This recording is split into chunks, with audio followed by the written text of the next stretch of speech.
ओम नमः शिवाय। हर हर महादेव। आज पौष मास की अमावस्या तिथि है और सोमवार का दिन है, इसीलिए आज पड़ने वाली अमावस्या सोमवती अमावस्या कहलाएगी। इस दिन सुहागिन महिलाएं अपने पति की लंबी आयु के लिए व्रत रखती है। साथ ही पीपल देव और विष्णु भगवान व भगवान शिव की पूजा करती है और पीपल देव की 108 बार परिक्रमा करके अपने सुहाग की रक्षा की प्रार्थना करती है। तो आज आप सुनेंगे सोमवती अमावस्या की संपूर्ण व्रत कथा। पौराणिक कथा के अनुसार एक बार की बात है, एक साहूकार के 7 बेटे और एक बेटी थी। इनके घर पर अक्सर ही एक ब्राह्मण भिक्षा मांगने के लिए आया करता।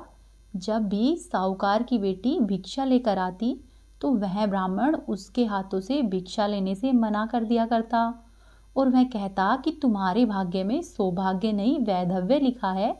यह सुनकर साहूकार की बेटी बहुत दुखी होती। ऐसा कई बार होता रहा। साहूकार की बेटी भिक्षा लेकर आती और साधु उसके हाथों से भिक्षा नहीं लेता। एक दिन साहूकार की बेटी ने अपनी माँ से सारी बातें बता दी कि किस तरह से एक ब्राह्मण भिक्षा मांगने आता है और मेरे हाथों से भिक्षा नहीं लेता है। साहूकार की पत्नी ने अपनी बेटी से कहा कि बेटी, अगली बार जब वह भिक्षुक आए तो तुम मुझे बताना। फिर कुछ दिनों के बाद ही वह भिक्षुक उनके द्वार पर आया। उस समय साहूकार की पत्नी दरवाजे के पीछे छुपकर उसकी सारी बातें सुनने लगी। वही हुआ जैसा कि हमेशा होता रहा।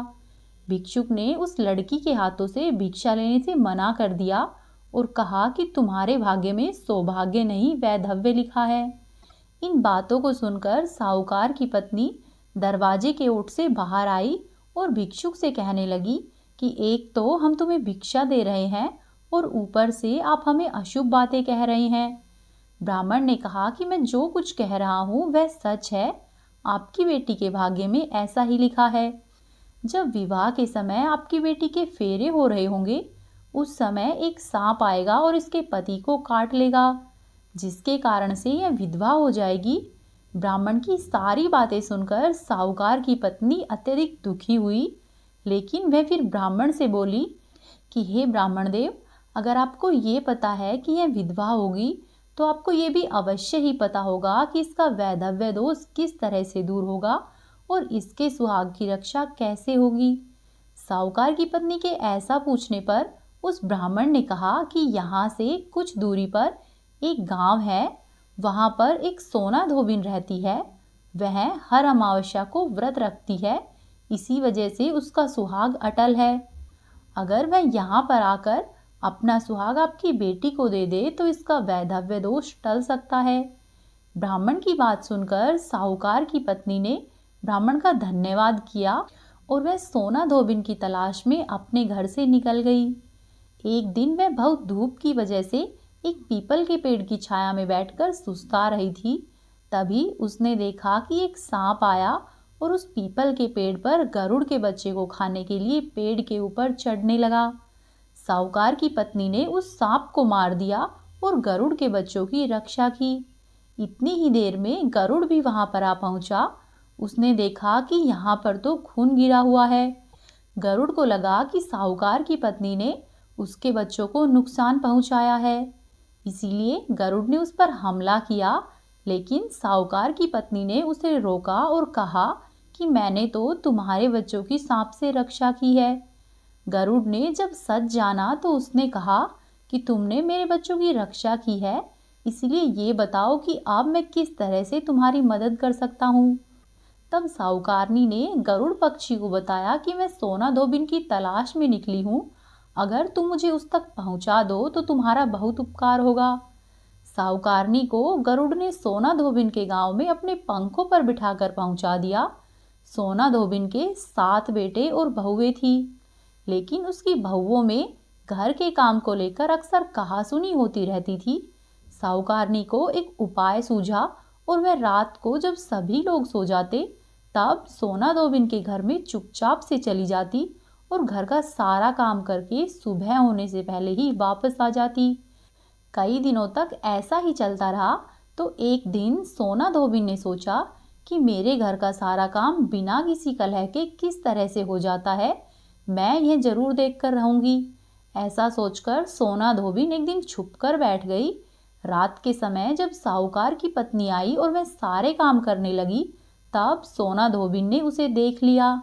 फिर जब साहूकारनी काम करके जाने लगी तो सोना धोबिन ने उसे पकड़ लिया और पूछा कि तुम कौन हो और इस तरह से मेरे घर में काम करके क्यों चली जाती हो।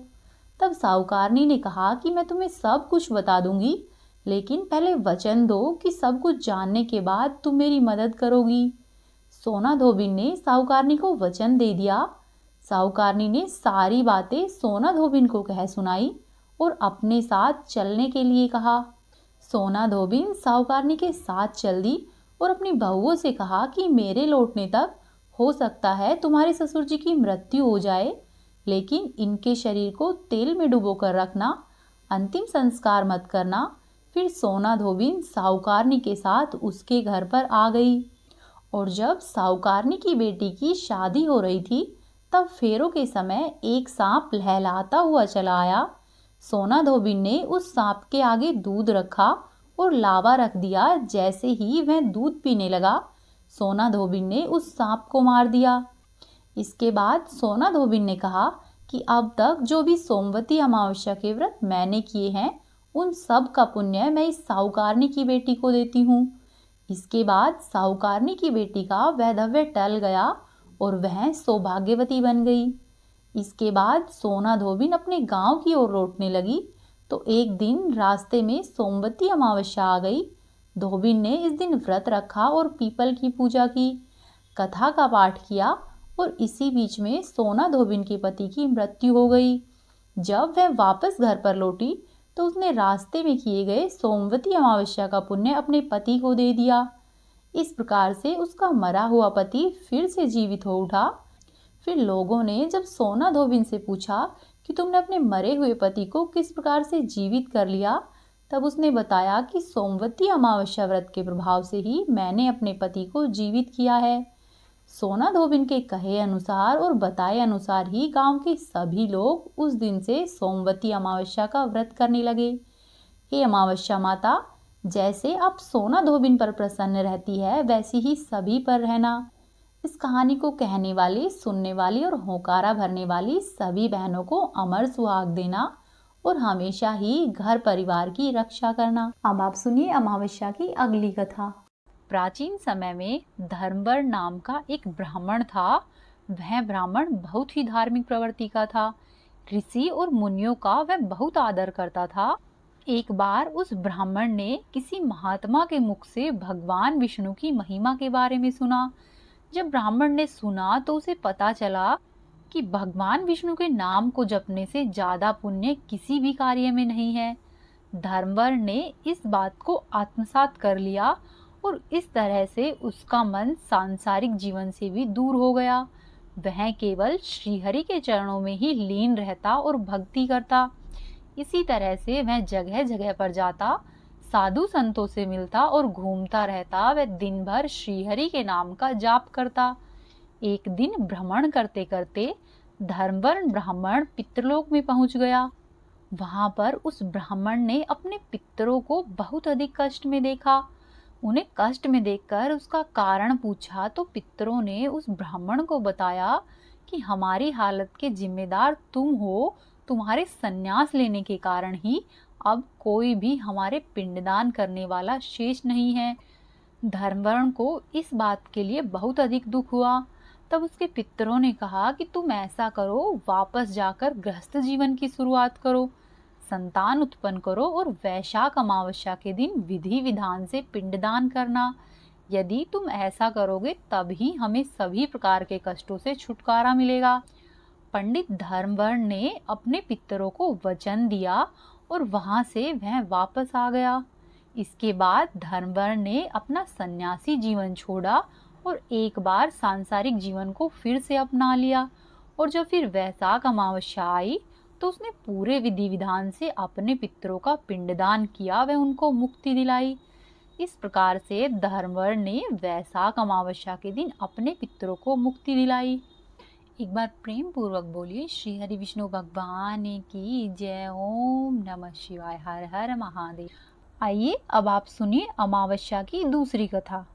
एक बार की बात है, एक गांव में एक सास और बहू रहती थी। सास का बेटा विदेश में कमाने के लिए गया हुआ था। सास और उसकी बहू बहुत अच्छे से रहते थे। दोनों ही एक दूसरे की देखभाल किया करते। एक दिन बहू ने खाना नहीं खाया तो उसकी सास ने पूछा कि बहू, आज तुमने खाना क्यों नहीं खाया है?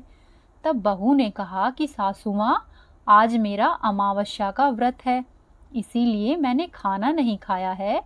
तब उसकी सासू माँ ने बोला कि बहू, ये व्रत क्या होता है और इसको करने से क्या फल मिलता है? मुझे भी यह सब समझाओ। तब बहू ने कहा कि माँ जी, अमावस्या का व्रत करने से बहुत पुण्य मिलता है। घर में अन्न और धन बना रहता है, सुख और शांति रहती है तथा अटल सुहाग मिलता है, पुत्र की प्राप्ति होती है। इस माँ जी, इस व्रत में प्रत्येक वर्ष अलग अलग खाना खाया जाता है और विष्णु भगवान के मंदिर में चढ़ावा चढ़ाया जाता है या फिर किसी ब्राह्मण को दान में दिया जाता है।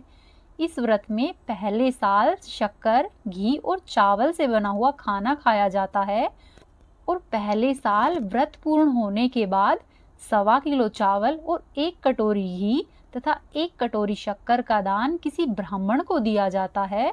और माँ जी, दूसरे साल में जो घी और शक्कर से बना हुआ खाना खाया जाता है, जब दूसरे साल व्रत पूर्ण हो जाए तो 1.25 किलो जौ, 1 कटोरी घी तथा 1 कटोरी शक्कर किसी मंदिर में चढ़ाए या फिर किसी ब्राह्मण को दान में दे। वहीं तीसरे साल में गुड़, तिल और घी से बने हुए व्यंजन खाने चाहिए। और जब तीसरे साल व्रत पूर्ण हो जाए तो आधा किलो तिल, गुड़ तथा 1 कटोरी घी किसी मंदिर में चढ़ाया जाता है या फिर ब्राह्मण को दान में दिया जाता है। माँ जी, इसी तरह से 3 वर्ष तक इस अमावस्या के व्रत को किया जाता है। फिर बहू ने कहा कि इस व्रत का अगर संकल्प ले तो इसे पूरा करना जरूरी होता है। अगर पूरा नहीं हो सकता तो घर में अशांति आती है और बने हुए कार्य बिगड़ने लगते हैं। तब सासू माँ ने कहा कि बहू, मेरी तो उम्र हो गई है, लेकिन तुम यह व्रत करो। और बहू यह व्रत आरंभ करती है। लेकिन एक दिन बहू ने किसी और के कहने पर गेहूं की बनी हुई रोटियां खा ली। अमावस्या माता इस बात पर नाराज हो गई। जो सास और बहू बहुत ही प्यार से रहती थी, उन दोनों में झगड़े होने लगे। गांव के भी सभी लोग हैरान हो गए कि यह सब क्या हो रहा है। सास अपनी बहू से कहने लगी कि तुम जब से हमारे घर में आई हो, तब से हमारे घर की लक्ष्मी चली गई है। तुम हमारे घर के लिए शुभ नहीं हो। तब बहू ने कहा कि माँ जी, आपके घर की लक्ष्मी चली गई है तो मुझे बताओ, मैं लक्ष्मी को वापस लेकर आऊंगी। तब सासू माँ ने कहा कि लक्ष्मी तुमको समुद्र के बीच में भगवान विष्णु के पैर दबाते हुए मिलेगी। तब बहू ने इतना सुना और बहू यह कहकर चली कि माँ जी, अब जब तक मैं लक्ष्मी को लेकर नहीं आऊंगी, तब तक मैं इस घर में पैर नहीं रखूंगी। इतना कहकर बहू लक्ष्मी जी की खोज में निकल जाती है। जब बहू लक्ष्मी की खोज में निकलती है तब वह रास्ते में चलती हुई जाती है तो रास्ते में सबसे पहले उसे एक गाय माता मिलती है। गाय माता बहू से पूछती है कि तुम कहाँ पर जा रही हो? तब बहू ने कहा कि हे गाय माता, मेरी सासू माँ मुझसे कहती है कि मेरे आने से उनके घर में अन्न और धन की कमी हो गई है और उनके घर की लक्ष्मी मेरे आते ही चली गई है। तो हे गाय माता, मैं घर की लक्ष्मी को वापस लाने जा रही हूँ। तब गाय माता ने कहा कि हे बेटी, अगर तुम जा रही हो तो भगवान से मेरे बारे में भी पूछ लेना। तब बहू बोलती है कि ठीक है गाय माता, बताओ मैं आपके बारे में भगवान से क्या पूछूं। तब गाय माता बोलती है कि मेरा जब भी बछड़ा होता है वह मर जाता है, वह जिंदा नहीं रहता। तुम भगवान से पूछ लेना कि मेरे साथ ऐसा क्यों हो रहा है, मैंने ऐसे कौन से कर्म किए हैं। तब बहू बोली कि ठीक है गाय माता, मैं आपके बारे में भगवान से जरूर पूछूंगी। यह कहकर बहू वहां से आगे बढ़ जाती है। जब बहू आगे जाती है तो उसे रास्ते में एक घोड़ी मिलती है जिसके गले में घंटी बंधी हुई होती है। घोड़ी ने कहा कि बेटी, तुम मेरे दुख का निवारण भी भगवान से पूछ लेना। तब बहू ने कहा कि जरूर पूछ लूंगी। ऐसा कहकर बहू आगे बढ़ती है और आगे जाते ही बहू को एक अंधा और बहरा बुजुर्ग मिलता है। वह भी बहू से अपनी समस्या भगवान से पूछने के लिए कहता है। तब बहू उसकी समस्या भी भगवान से पूछने का कहकर आगे बढ़ती है। आगे जाते ही बहू को एक बूढ़ी औरत मिलती है जो हाथ और पैर से अपाहिज होती है। वह भी बहू से अपनी समस्या भगवान से पूछने के लिए कहती है। तब बहू उसकी समस्या को भी भगवान से पूछने के लिए तैयार हो जाती है और फिर वह आगे बढ़ती है। आगे जाते ही बहू थक जाती है और एक आम के पेड़ के नीचे बैठ जाती है। तब आम का पेड़ खुश होकर बहू से पूछता है कि बेटी, तुम कहाँ से आई हो और कहाँ पर जा रही हो? तो बहू बताती है कि मैं माँ लक्ष्मी को लेने जा रही हूँ। तब पेड़ भी अपनी समस्या भगवान से पूछने के लिए कहता है कि मेरे पेड़ पर लगे हुए आम खट्टे ही होते हैं, इस बारे में भगवान से जरूर पूछना। तब बहू उसकी समस्या को लेकर आगे बढ़ जाती है। आगे जाते ही बहू को एक तलाई मिलती है। वह भी बहू को बताती है कि तुम भगवान से पूछना कि मेरे तलाई का पानी इतना मैला क्यों है, कोई भी इस पानी को नहीं पीता है। तब बहू कहती है कि ठीक है, मैं जरूर पूछ लूंगी, और ऐसा कहकर वह आगे बढ़ जाती है।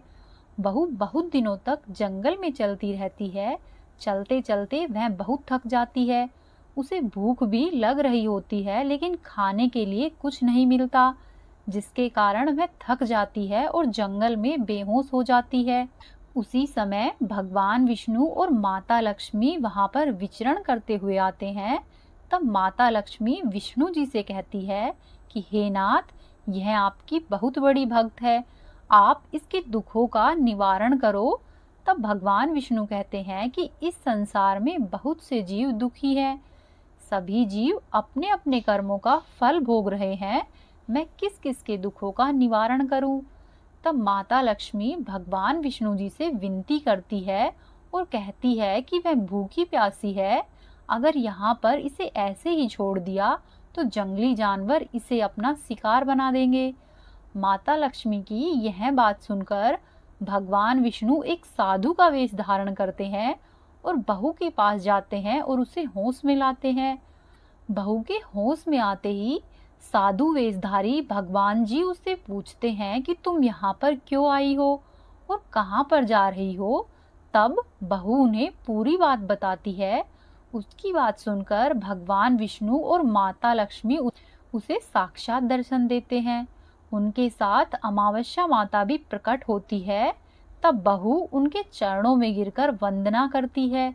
अमावस्या माता बहू को कहती है कि बेटी, तूने मेरे व्रत को खंडित किया है, इसी की तुमको सजा मिली है, लेकिन अब मैं तुम्हें माफ करती हूँ। तुम घर पर जाओ, तुम्हारा घर अन्न और धन से सदा ही संपन्न रहेगा। तुम्हारा घर भी सुंदर महल में बदल जाएगा और तुम्हारी सभी मनोकामना पूर्ण होगी।